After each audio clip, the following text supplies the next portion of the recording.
s-a trezit? Copiii nu pot să doarmă. Copiii nu pot să tacă. Copiii nu pot să-și trăiască singur copilărie. Încetează, și tu ai fost copil. Eu n-am fost copil. Eu m-am născut deja bătrân. Eu se ziceau bătrânel pentru că eram gărbovit, veșnic nemulțumit și comentam. Bătrânel. Te-a pocnit, nu? Dar de ce se culcă așa târziu? N-ar trebui culcat odată cu mine? Am culcat-o, eu am culcat-o și tu ai trezit-o. Ar trebui să vii mai devreme. Tu doar știi de ce vin așa târziu. Nu, eu nu știu de ce tu vii așa târziu. Păi dacă ți-ar păsa cât de cât de mine și de viața mea, ai ști că eu am de predat o lucrare. Mereu am predat o lucrare. Doar ești constructor. Și care mă rog diferența? Ai. Deci o săptămână o să termin proiectul și o să revin acasă ca de obicei. Tu lucrezi mult. Eu lucrez mult. Tu obosești la serviciu. Eu obosesc la serviciu. Trebuie să te mai odihnești, să te relaxezi. Tu devii prost și brutal. Prost, poate, dar brutal niciodată. Mai lovit. Când? Adineauri mai lovit. Când? Ce e cu tine? Când ți-am spus că te rogi prea mult, tu m-ai lovit peste obrazul drept. Nu, peste cel stâng. Când ți-am spus că te rogi prea mult, tu m-ai lovit peste obrazul stâng. Ce-i cu tine? Eu nici măcar o rugăciune nu știu pe de rost. Da? Bineînțeles, nici la biserică nu umblu. De unde aș ști eu cum trebuie să te rogi? Și cine, mă rog, bolmojește în fiecare seară tot felul de rugăciuni? Probabil tot ăla care te-a și mâncat. Eu lucrez mult. Tu nu crezi mult. Eu obosesc la serviciu. Tu obosești la serviciu. Trebuie să mă odihnesc, să mă relaxez. Apropo, trebuie să știi că ești mai mult. Ce bine că ai descoperit asta. Știi? În unele țări, iarba chiar e recomandată. Cum? Da, o recomandă doctorii. Îți prescriu o rețetă de 3 ori pe zi, cu o jumătate de oră înainte de masă. Atunci poate n-ar trebui să luăm în ultima joia lumii. Noi suntem sănătoși. Pentru profilaxie, cred că ne ajunge jertfă.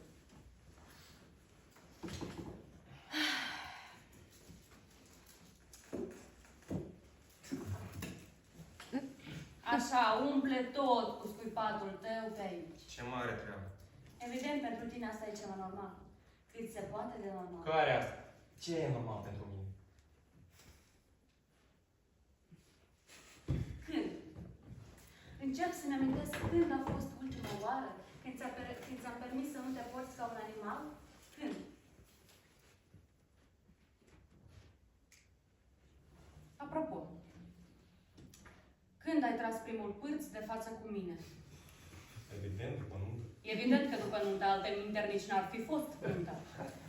Eu, în schimb, și până la nuntă am aflat ceva. Dar asta nu m-am apucat să mă însor cu tine, deși m-am gândit mult. Ce? Se întâmplase cu mult înainte să ne căsătorim. A venit la mine în ospiție, ți-a lăsat geanta în pol. Ea s-a deschis și am văzut înăuntru tamponajele cherufii.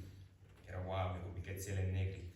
Mi le-am imaginat atunci în bipate cu sângele greu și de atunci am spus că va trebui să mă resemnez. Ce să te resemnezi? Cu faptul că odată o să ai regulat chestii. Dar asta au toate femeile. Cu ce să te resemnezi? Întotdeauna există posibilitatea de a nu te resemna. Puteam să devenim homosexual, de exemplu. Și m-am surat cu tine. Iar tu vezi, Doamne, nu poți ierta un furt nevinovat și absolut nesângeros. Dar eu fac asta în mod intim, nu de față cu tine. Dar eu îmi permit. Pentru că nu tot timpul poți să te abții. Și la urma urmei, nu am hotărât să trăim împreună. Avem și certificat de căsătorie. De ce n-aș putea chiar și să mă cac în prezența ta de vreme ce căsătoria noastră e înregistrată oficial?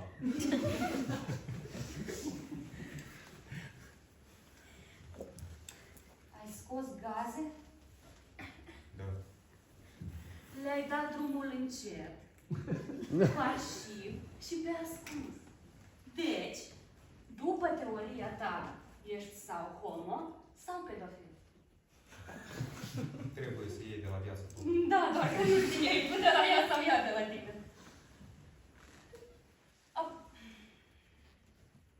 Nu știu. Iar ieri, Ce a fost ieri? ieri, când cu Robert și cu Olga. Tu ai regăit de față cu toți și a fost foarte jenant. După Guinness?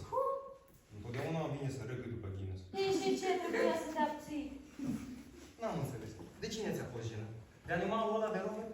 Tu ții minte ce spunea ea la seară? Și ce trebuia să te abții? În schimb, omul ăsta tău, ăsta care nu râgă, e un pedofil. Cine ți-a spus? Chiar el. N-ai auzit ce le bita aseară? Nu contează, trebuia să te abții. Și apropo, el e un om cult. Nu poate fi pedofil. Și atunci de ce tot spunea că bărbații care iubesc copiii sunt niște bărbați nefericiți, că societatea îi disprețuiește, ei înșiși au mustrări de conștiință și nici copiii nu iubesc? Cine? Pedofilii toți sunt oameni. Ce-i cu asta? Ce-i cu asta? Mă, fiecare vorbește despre ce altul are, e un proverb înțelept. Omul ăsta tău cult, e un pedofil, de-aia și așa cult.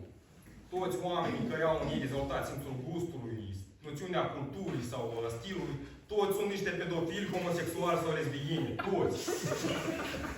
Un om simplu, normal, nu știe ce să cumpere de la magazine până nu citește în vreo revistă.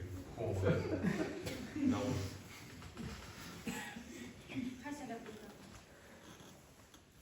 Mâine am de prezentat 3 apartamente și toate sunt diferite colțuri ale orașului.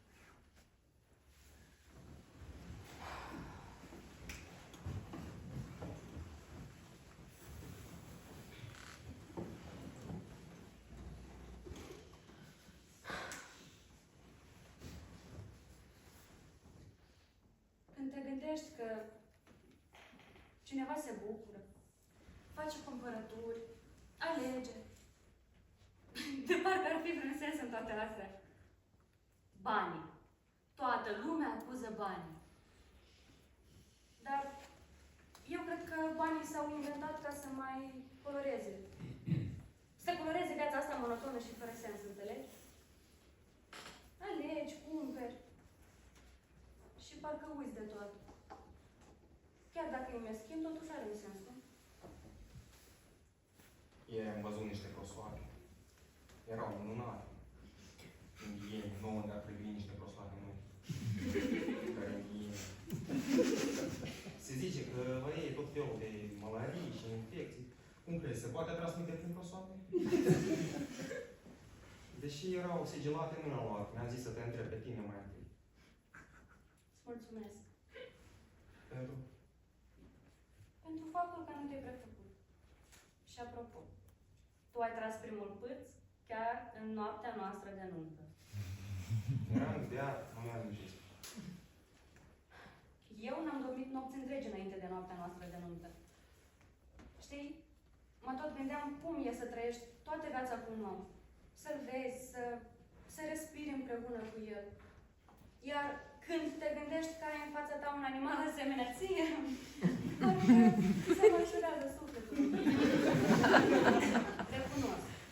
Și eu la birou, la toaletă, când mi se începe ciclul, îmi bag repede ceva acolo, iar